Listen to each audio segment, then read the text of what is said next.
This is a Broan 361-A. Disconnect the wiring connection.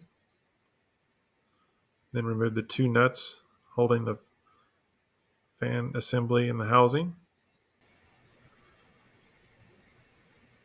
After removing the nuts, the fan assembly will slide right out of the housing.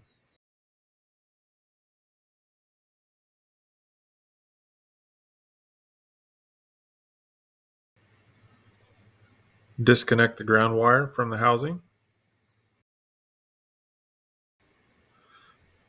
Remove the remaining 3 screws from the cover. You'll need to save that rubber grommet off the end of the motor there.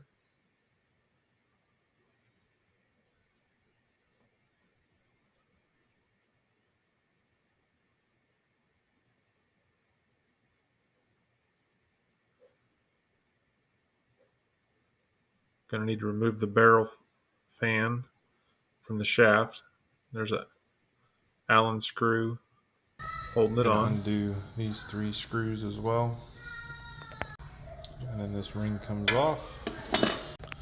All right, working on removing the set screw.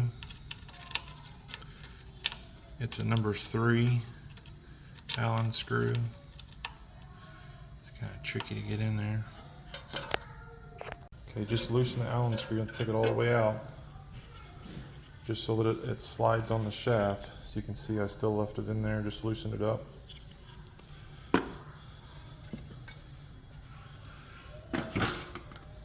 then this is the electric motor that we're replacing, compared to the new one I got. And this is the new one. It's information on it.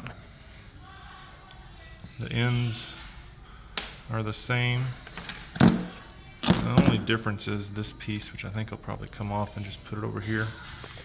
Work on putting it back together. Okay, I'm gonna insert the motor, and I'm not sure if the orientation matters. I looked at my other pictures and I've got it kind of close. This kind of spins around, so right now I'm good. Also, that little boot that was on there, it just pulls off, and then I pushed it on here. Now I'm going to put the cover back on, and you can see there's like an indentation that needs to line up with this little boot piece. In this scene, I forgot to take the rubber boot off the other end of the original motor. So make sure you put both the boots, one on each end of the motor, before installing. That keeps it from moving around inside the housing.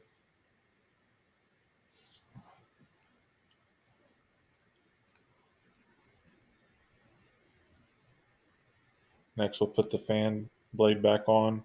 There's a flat spot on the shaft. Make sure you line that up with the Allen screw so you can tighten. Also took a minute just to kind of knock off the loose dust, rinsed it off and everything, just to be a little proactive.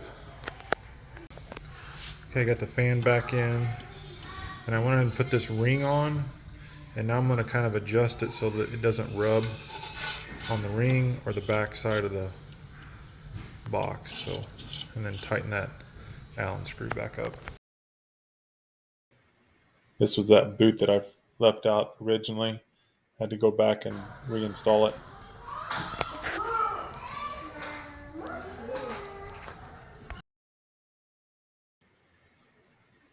Now that the fan assembly's been reassembled and the fan blade moves freely, time to reinstall in the housing, in the ceiling. Line up the bracket with the 2 bolts and reinstall the nuts.